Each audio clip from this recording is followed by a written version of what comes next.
Mhm. Sentry yun nga bakit may bagong kaso na naman? Hindi pa po ba enough yung mga nauna ninyong isinampang kaso? Alam niyo po, habang patuloy silang nagpapagamit dun sa mga political handlers nila, Mhm.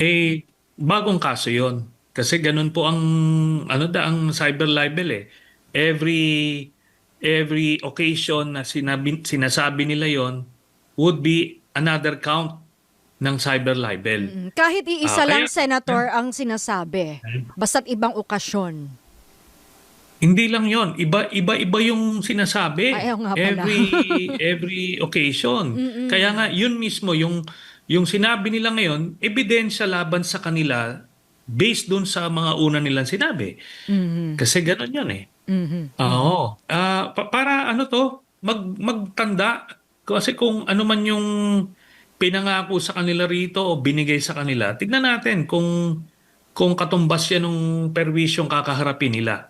Hindi Mhm. kasi pwede yung ganon. Mhm. Yung ganon lang po yan. Mhm. Mhm. Pero yung executive, ano ba yun, yung privilege na sinasabi, pwede ba nilang gamitin Hmm. yon, Senator? Hindi po. Kasi nung June 3 or the day Mhm. before nag-conduct sila ng pseudo committee hearing, pinalitan na si Cayetano as Senate Mhm. President, Mhm. pinalitan na rin si Marcoleta as Blue Ribbon Committee Mhm. Chairman. Mhm. Kaya nung time na nag-conduct sila, wala na silang personality. In fact, pati mismo yung Blue Ribbon Committee staff na Mhm. nagre-record doon, wala. Wala Mhm. doon sa ano. So, anong nangyari dito, parang press conference lang yon. Mhm. Ngayon, with that, strip sila ng parliamentary immunity nila. So parang rogue hearing na to, Senator, no? Kumbaga, illegal Ganun na po. yun. Oo. So, So, lahat ng rogue talaga pinatawag yun. doon, pwedeng kasuhan ng cyber libel. Yes. Oo. Opo, ganun na nga Senador po yun. senador Oo. man o hindi? Mm-mm. Yes. Kasama na, kaya nga doon sa final ko kanina, kasama si Marcoleta at saka si Cayetano. Mm-mm. Oo. Kasi hindi pwedeng ganon. Actually, itong mga ginagawa nila na yon, yun, ano, yung rogue committee hearing na yon, plus yung ginawa nila doon sa EDSA Mandaluyong, doon sa Events Place, may mga destabilization component yon. Mm-mm. Kasi may mga kaakibat na mobilization ng mga tao, panawagan. Kaya ano siya, it was meant to agitate the general public, hoping sila na magke-create ito ng outrage para people will start pouring out into the streets. Pero wala naman hong kadating-dating eh. Mhm. Kasi nga, balubaluktot yung mga kwento, tapos kaya hindi nakapanipaniwala. Mhm. Sa dami nung mga Mhm. nakasuhan na po ng libel, may mga pagkakataon kasi, Sentry, na hindi lang yung hindi lahat ng 18. Yung iba pa isa-isa, pa dalawa-dalawa, lalo na yung mga mismong bumabanggit doon sa pangalan ng spesipikong personalidad. Sa tingin nyo, Sentry, hindi kaya pag nag-ipon-ipon tong lahat, parang maipit at maiwan sa wala itong 18, at baka mamaya pati pang paabogado problemahin din nila. Mm-mm. Dapat lang ho, no? Kasi ganito po yan. Naiintindihan ko yung kalagayan nila na medyo gipit sila at kaya very vulnerable sila. Mhm. Pero at the same time, nagpagamit sila eh. Mhm. May karampatang ano yan, consequence yan. At Mm-mm. yun naman yung sinasabi mo, Sandro, na yung doon sa ibang appearances nila, yung iba lang yung nagsalita. Pero doon sa affidavit kasi nila, pinagkaisa nila lahat eh. Parang shared knowledge yon. O Mhm. ngayon, pagka sinabi nila doon sa kanilang depensa na hindi ko naman sinabi yan eh, gagamitin naman yon doon sa isang kaso nila na sinabi nila na ito lahat ang kaalaman namin. Joint affidavit eh. Mm-mm. Mm. At dahil Kaya nga yes. hindi nila alam kung saan sila susuot dito. Oo. At dahil nga sa ano, no, sa patong-patong na kaso, posible maging pressure ito sa ilan para bumaliktad na kumalas na, sir? Nasa sa kanila yon. Nasa kanila yon kung gusto nila ng redemption, di umamin sila kung sino ba yung nakipag-usap sa kanila, sino yung nangako sa kanila ng kung ano man, kapalit niya yung mga sinasabi lang. Kasi alam niyo, very basic. Sana lang kung ganyan din lang naman na gagawa sila ng mga kwento, sana magaling sila mag-memorize. Kasi nagkabuhol-buhol na Di ba? Sasabihin dito, next, wala pala. Ngayon, dun sa akin, ang sinabi, noong una, $2 million yung binigay ko. Ngayon, lumalabas $6 million na. Kasi 6 na maleta daw Paano yun? Ano ba talaga? Di ba? Ano lang, ang problema, hindi alam nitong 18 na ito, yung pinasukan nila. Akala nila na parang social media engagements lang yan na pinupuri sila, binobola sila ng mga DDS. Pero yung mga yan, sa korte, wala yung mga yan. Kahit na ilang engagements ang ibigay sa inyo dyan, ilang papuri ibigay sa inyo dyan, pero sa korte kayo lang. Ngayon, yun na yung opportunity nila. Sige nga, Aber, pakita nyo lahat ng katibayan nyo. Yun ang gusto natin mangyari dito. Aamin merong bibigay dyan, aamin dyan na nagamit lang siya kung ano man ang dahilan. Di doon guguho lahat yan, Sandro. Maiba naman tayo. Punta tayo sa impeachment trial. Nalalapit, napipintong impeachment trial ni Vice President Sara Duterte. Isinama ng House Prosecution Panel sa kanilang pre-trial brief, yung pagpapatawag kay Mary Grace Piatos. So anong tingin nyo dito? Kasi alam naman natin, sinabi ng PSA na walang ganong pangalan, hindi existing yung tao. Pero bakit ganito yung hakbang ng House Prosecution Panel? Ano yung nais nilang patunayan? Alam nyo, perjury pa yung ginagawa nila. Actually, Actually, yung defense yung nagpasomon kay, di ba? Kay Mary Grace Piatos daw, ipepresent nila. Alam mo, kung sino man yung ilalabas nila dyan, presenting herself as Mary Grace Piatos, ay magkukumit ng perjury.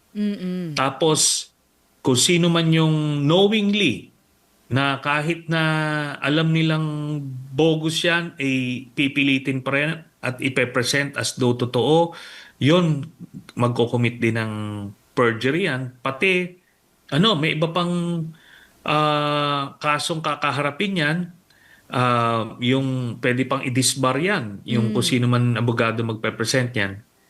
Kasi, lang ito, ang gagawin nila dito, i-gaslight nila yung taong bayan, siguro by presenting this person, sasabihin niya totoo. Ngayon, masasubject yan sa cross-examination. Tatanungin, iba't ibang mga tanong dyan, kasi tumatanggap siya ng pera, yung Mary Grace Piatos Ano yung ginagawa niya, ano yung background, lahat yun. Nako, ilang krimen ang gagawin yun kung itutuloy nila yan. I think it's a bluff. Ultimately, they won't be able to present that.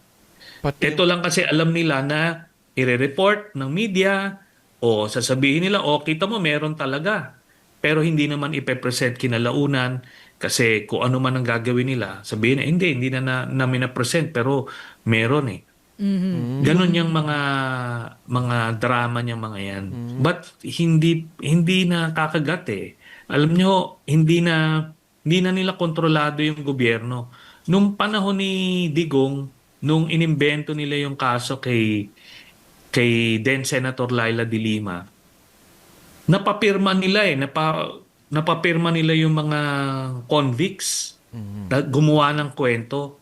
Tapos naproteksyonan nila itong mga ito na hindi na subject sa investigation, sa cross-examination.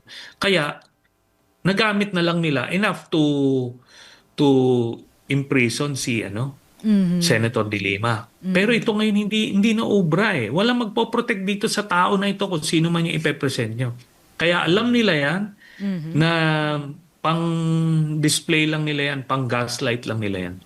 Kasi pati yung records, yung tax records noon, Sentry, kailangan bulat-latin din dahil biruin mo tumatanggap ka ng ganong kalaking pera, nagbabayad Yeah. ka ba ng tamang buwis? Oo, tsaka yung basic na birth certificate, yung ano ba, saan siya nag-elementary, high school, buong pagkatao mo parang si Alice Guo yan, hindi pwede maimbento yan. To mga to naman, oh, kung paglololokohin tayo eh. Ganon-ganon na lang. Oh, Mm-mm. tapos hindi lang Mary Grace Piatos kasi to. Marami pang mga bogus names na na-find out ng PSA na non-existent. Paano yun? Isa-isahin nyo rin? Di ba? Yun ang problema nila. At saka, syempre, paano kung ang palusot, Sentry, mali lang yung pangalan, parang nickname, yung Mary Grace Piatos. Eh di, sabi ko nga, sige, ilabas nila yon kung sino man yung tao na yon, na kung sino yon, tapos isa-subject yon sa cross-examination. Mamimilipit yun. Mhm, mhm, Hindi madaling magtahi-tahi ng kwento on the spot. oo. At yun yun. Sentry, itinutulak din na buksan na yung box, mystery box. Yan. BIR Yung box. BIR tax records. Oo. Ngayon pa lang, para mamarkahan na nga na ebidensya. Pero mukhang hindi pa rin. No? Anong tingin nyo doon? Okay.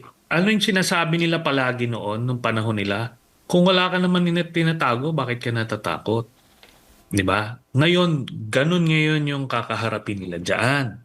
Di ba? Kasi sila nun yung, ano nun eh, gumagamit ng ganung argumento. Ito kasi, very important itong BIR box na to. Kasi dito natin makikita. Kasi kita nyo, magkano dineclare nila Sara at Man Scarpio, almost 100 million pesos ang kailangang statement of assets and liabilities. Pero titignan mo yung background nitong mag-asawa na ito, di ba? Wala naman to eh. Una-una, hindi naman sila magagaling na abogado. Talagang yung kanila, pang ano lang, pang influence peddling. Ngayon, ang mangyayari nito, pag nag-declare sila ng ganon, kailangan may kaakibat na kinita sila sa private sector. O kung may kinita kayo, dapat may karampatang buwis na binayad doon. Ganon po yun. Yun yung magiging problema nito mga to. Kasi yung kanilang mga depensa, superficial. Eh pagka ngayon hinanapan sila ng mas malalim-lalim, wala nang depensa doon. So kaya kailangan harangan na nila ito. Siguro, Sentry, panghuling tanong ko na lang po, ito pong Yes. mga nangyayari sa ating lipunan nitong mga nakalipas na araw, sa tingin nyo, pag nagsimula po yung impeachment, yung atensyon ng publiko, nandun pa rin?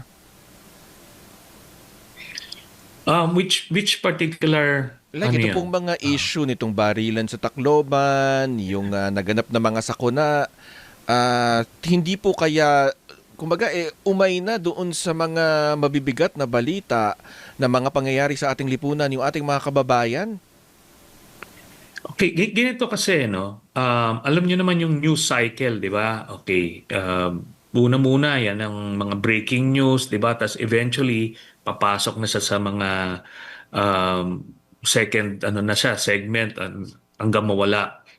Ito kasing impeachment, magiging parang teleserye ito. So, kada hapon, ito yung magiging national pastime. Similar to what happened nung panahon ni impeachment ni Erap Estrada, kay Corona, ganon eh. Naging national pastime. Kasi gusto ring maging involved, syempre, yung mga kababayan natin. Gusto nila malaman, ano ba yung totoo talaga dito. Kaya with that, yun pa rin yung magiging news of the day. Ika nga. Magkakaroon kasi ng platform eh. Yun po yun. Pero it doesn't mean na yung mga bagong issues na ito, yung mga mabibigat na issues, hindi naman ibig sabihin nun maisasantabi yun. Pero kumaga, masusuplant siguro for a day or two, then babalik ka ulit doon sa impeachment kasi parang teleserye nga siya. Ganun. Alright, sige po, marami